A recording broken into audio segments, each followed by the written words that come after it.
Fábio França, ouvinte querida. A gente está vendo hoje acontecer no Brasil, e aí depende muito da interpretação, um choque entre um jeito de ver a organização do Estado e um outro jeito de ver a organização do Estado. Eu não estou falando de nada muito sofisticado, organização de Estado, estudos da Fundação Getúlio Vargas, do INSPER, da Universidade Federal. Não é isso. É o jeito do Estado se organizar, o jeito do governo ser governado. Então, a gente tem um jeito, que é o jeito do presidente da República. O presidente da República foi presidente 2 vezes, é presidente pela 3ª vez. As 2 vezes em que ele foi presidente, a gente pode dizer que é tipo assim, antes de Cristo e depois de Cristo. Tamanha é a distância da forma, do sistema, de como as coisas funcionam. Então ele estava lá e funcionava de um jeito em que ele liderava, podia conversar com os líderes do governo ou através dos líderes do governo, na Câmara, no Senado, no Congresso Nacional. E ele conversava com os liderados tocavam a bola. Era assim nos governos anteriores, era assim no governo Fernando Henrique. No governo Fernando Henrique, o líder do governo tinha um poder extraordinário. Ele conseguia conduzir as conversas de um jeito que os liderados cumpriam. Bom, esse é o Brasil antes de Cristo. Sabe-se lá quem é Cristo? Mas antes de Cristo, não estou falando do Cristo da religião, quem é o Cristo da política, mas seguramente o divisor de águas aí tem a ver com Lava Jato, tem a ver com o governo Temer, tem a ver com o governo Bolsonaro, que são coisas que foram mudando o jeito da política ser executada. Então, o Lula podia ter uma agenda de país e conduzir essa agenda de país com os ministros que ele escolhia, com os líderes que estavam lá no Congresso e tal. Bom, aí a gente vem para agora. O Congresso se acostumou e é de Temer para cá, e aí talvez o divisor de águas seja o impeachment da Dilma, é de Temer para cá. O Congresso se acostumou com o seguinte: o poder é exercido de forma compartilhada. E se acostumou. Não dá para a gente falar que é bom, que é ruim. É assim, ficou assim. Então, eles se acostumaram o seguinte: o ministério tal é do PP, e do PP será. O ministério não sei o quê é do PL, e do PL será. O outro ministério é do PTB. O Michel Temer colocou aquela Cristiane Brasil, filha do Roberto Jefferson. Foi uma confusão, mas ela pôs, porque era do PTB. E ele precisava dos 20 e poucos votos do PTB na reforma trabalhista. Então ele pôs. Ela deu uma confusão, não pôde ser porque o Supremo, mas ele bancou. Só o fato de ter bancado, ele garantiu os votos. É assim que passou a ser. Foi assim que passou a ser. Então, ele colocou nas Minas e Energia um ministro que tinha 30 e poucos anos, mas ele representava a força do poder do partido que resolveu indicar.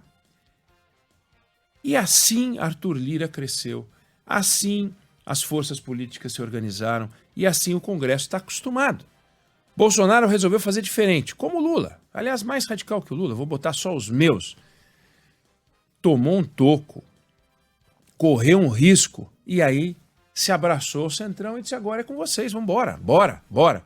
E aí o Centrão ganhou uma força, uma vitalidade entre o governo Lula e tenta fazer um misto, meia mussarela, meia calabresa. Um misto. Qual que é o misto que propôs o presidente Lula? Tudo bem a União Brasil indicar, ficar com o ministério, mas eu escolho quem vai ser. Tudo bem eu ter o apoio do partido, mas eu interfiro na nomeação. Tudo bem o partido ficar com o ministério, mas no segundo escalão vai ter que passar pelo meu crivo. Bom, resultado. Os partidos falam: não, mas peraí, desculpa, eu estou acostumado de outro jeito. Então, esse eu estou acostumado de outro jeito está produzindo este ruído entre Arthur Lira e o governo Lula. Não tem lado bom e lado ruim. O mesmo voto que elegeu o Lula, elegeu o Congresso. Então tentar a gente concluir que existe certo e errado, um tem que ceder, o outro tem que ceder, isso é uma outra discussão. E aí vem um pouco da nossa tradição, que é algo que a gente não pode perder de vista. O Brasil tem uma tradição altamente centralizada, altamente centralizada. A gente começa com capitanias hereditárias, né? Capitanias hereditárias. O donatário da capitania hereditária, ele podia tudo, ele escolhia e montava o sistema de justiça, ele decidia quem vivia e quem tinha que ser morto. Ele resolvia quem é que ia produzir, quem ia cuidar do reservatório de água, e quando ele não explorava diretamente. Ficava para ele e era hereditária, porque passava para os filhos. Ou seja, era um poder absoluto. E a gente se acostumou e a gente estruturou o nosso país dessa forma. É governo geral, é o poder moderador do imperador. O imperador fez uma constituição outorgada. A Constituição é a cara do imperador, não é a cara do país. Ele até tentou, ele até montou uma Assembleia Constituinte, mas daí ele não gostou do que os caras quiseram limitar o poder dele, ele foi lá e falou, não vão limitar. Então a primeira Constituição brasileira, 1824, é uma Constituição outorgada. E assim a gente ficou, né? Depois a gente viveu o início da República Velha, daí a gente passou a ter presidente sem presidencialismo, com Vargas. A gente teve um regime altamente centralizado. Eu não estou aqui discutindo se é ditadura, se não é ditadura. Estou dizendo que era altamente centralizado. E era. Aí a gente viveu um período de relaxamento, né? Um período que durou muito pouco, de 46 até a renúncia de Jânio Quadros. Aí começa uma confusão e de novo vem um período altamente centralizado, onde o poder executivo tomava todas as decisões. Era o regime militar no Brasil.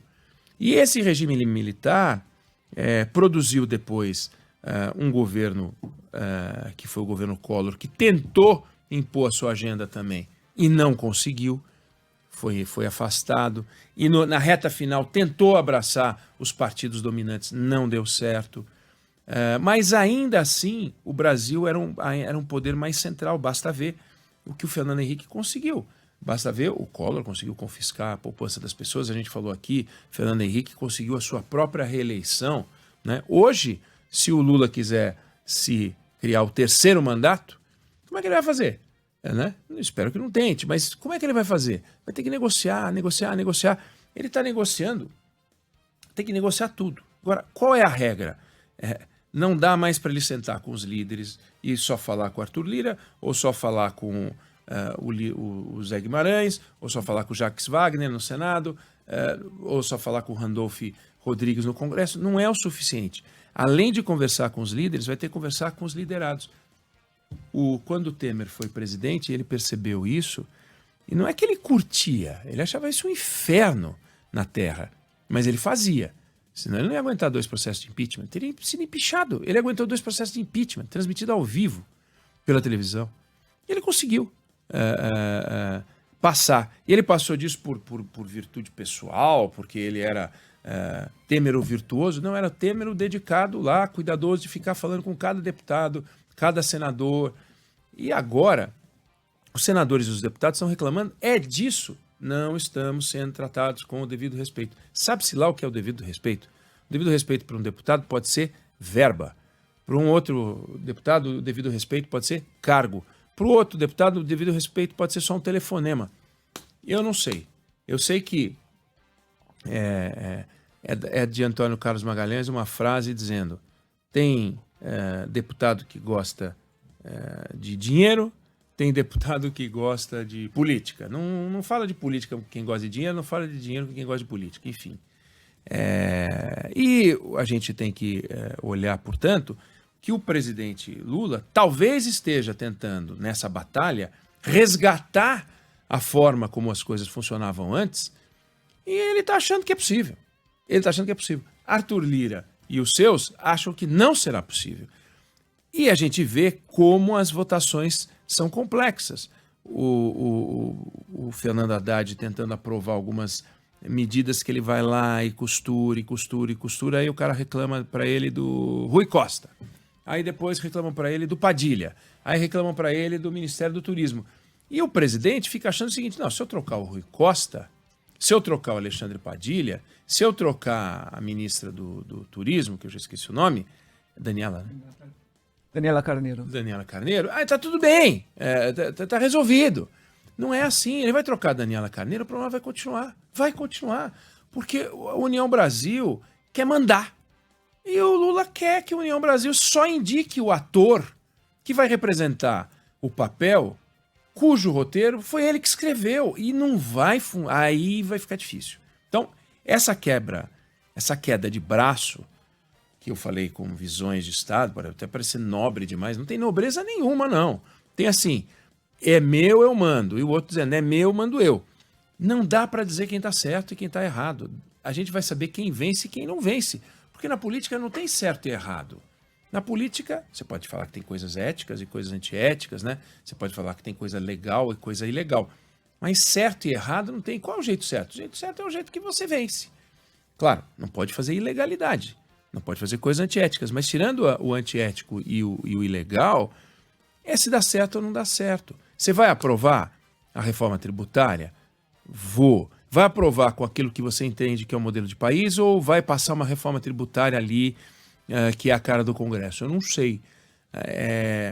Então, o desafio do governo nesse momento é esse. E para poder tocar esse desafio dessa forma que eu estou comentando aqui, também não dá para ficar tirando a faca toda hora da bainha. Puxa a espada e fica provocando de um lado e de outro. A gente vê que o Arthur Lira provoca. É evidente que ele provoca, que ele desafia, que ele dá uma entrevista irritante aqui, uma outra entrevista irritante ali. Mas a gente também vê o governo tentando responder, alguns ministros tentando responder e tal. Não vamos ter pacificação, mas o ambiente ainda está muito tumultuado pelo que a gente viveu, a polarização continua e tal. Mas surgiu esse dado novo. Não dá para fazer a política de forma pacífica, como se fazia antes. Não estou dizendo que ela era pacífica, mas adotar o modelo pacificamente. Não dá para imaginar que os políticos do Congresso Nacional simplesmente vão aceitar o modelo anterior, porque o modelo anterior era muito bom para o tempo de outrora. Hoje as coisas mudaram. Então, essa é a razão, talvez não é a única, mas seguramente é uma das principais razões desse embate que a gente está vendo. Eu não sei se você concorda, se você discorda, mas essa é a minha opinião sobre o assunto.